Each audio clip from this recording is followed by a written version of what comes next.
നമ്മളിന്ന് മധുരയിൽ ഒരു സ്ട്രീറ്റ് ഷോപ്പിങ്ങിന് പോവുകയാണ്. മധുരയിൽ ചെന്ന് കഴിഞ്ഞാൽ ഒരുമാതിരിപ്പെട്ടവരെല്ലാം ആദ്യം വിസിറ്റ് ചെയ്യുന്ന സ്ഥലം ഏതാണ്? മധുരൈ മീനാക്ഷി അമ്മൻ ടെമ്പിൾ. അതെ, അതിൻ്റെ ചുറ്റുമാണ് നമ്മുടെ ഇന്നത്തെ ഷോപ്പിംഗ്.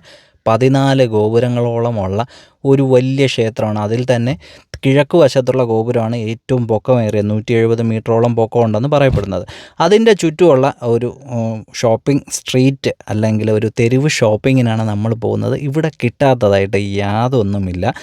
കുപ്പിവളകളുണ്ട്, ടോയ്സ് ഉണ്ട്, ഈ അമ്പലത്തിലേക്ക് ആവശ്യമായിട്ടുള്ള സാധനങ്ങളുണ്ട്, കുങ്കുമമുണ്ട്, അങ്ങനെ രക്ഷ കെട്ടാനുള്ള നൂല്, ചരടുണ്ടല്ലോ, അങ്ങനത്തെ സാധനങ്ങളെല്ലാം ഉണ്ട്.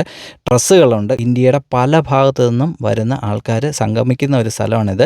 മധുര സ്പെഷ്യൽ ജിഗർതണ്ടയുടെ ഷോപ്സ് വരെ ഇവിടെ അവൈലബിൾ ആണ്. ജിഗർതണ്ട മധുരയിലാണ് ആദ്യമായിട്ട് ഇവർ ഉണ്ടാക്കുന്നത്. അതുവരെ അവൈലബിൾ ആയിട്ടുള്ള ഹോട്ടൽസൊക്കെ ഈ ക്ഷേത്രത്തിനോട് തൊട്ട് ചേർന്ന് ഉണ്ട്. അങ്ങനെ ഞാൻ കുറേ നേരം ഈ ഒരു ഷോപ്പിംഗ്, നമ്മുടെ ഉദ്ദേശം ഒന്നും വാങ്ങുക എന്നുള്ളതല്ല, ഈ ആൾക്കാരെല്ലാം കൂടുന്ന ഇടങ്ങളിലൊക്കെ പോവുക, അവരുടെ ആ ഒരു ലൈഫ് സ്റ്റൈലും അവരുടെ ആ ഒരു രീതിയും കാര്യങ്ങളൊക്കെ കാണുക എന്നുള്ളതാണ് നമ്മുടെ മെയിൻ ഉദ്ദേശം. അതിൻ്റെ ഭാഗമായിട്ടാണ് ഞാൻ ഇവിടെയൊക്കെ ഇങ്ങനെ കറങ്ങി നടക്കുന്നത്.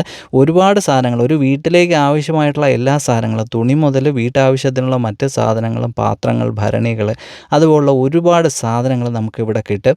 കുട്ടികൾക്ക് കളിക്കാനായിട്ട് ഒരുപാട് സാധാരണ കളിപ്പാട്ടങ്ങളുണ്ടല്ലോ, ഈ വലിയ ബ്രാൻഡഡ് സാധനങ്ങളൊന്നുമില്ല, അല്ലാത്ത സാധാരണ കളിപ്പാട്ടങ്ങളുണ്ട്. ഇവിടെയുള്ള ആൾക്കാരുടെ സുരക്ഷയ്ക്കായിട്ട് തൊട്ടടുത്ത് പോലീസ് സ്റ്റേഷനുണ്ട്. ഇവിടെ ചപ്പൽസ് ഉണ്ട്, സാൻഡൽസ് ഉണ്ട്, അല്ലാതെ ഈ ഫ്രീക്കന്മാർക്കൊക്കെ ഇടാൻ പറ്റുന്ന ഇടിവളകൾ പോലത്തെ സംഭവങ്ങളുണ്ട്. അങ്ങനെ ഒരുപാട് സാധനങ്ങൾ നിറഞ്ഞിട്ടുള്ള, ഒരുപാട് കച്ചവടക്കാരും ഒരുപാട് തിരക്കും ഒക്കെ ഉള്ള, നിങ്ങൾക്ക് വളരെ രസമായിട്ട് ഷോപ്പിംഗ് ചെയ്യാനും ഷോപ്പ് ചെയ്യണമെന്ന് ആഗ്രഹമില്ലാത്തവർക്ക് ഈ കാഴ്ചകളൊക്കെ കണ്ടു നടക്കാനും പറ്റിയ ഒരു അടിപൊളി സ്ട്രീറ്റാണ് മധുരൈ മീനാക്ഷി അമ്മൻ്റെ 4 ചുറ്റുമുള്ളത്.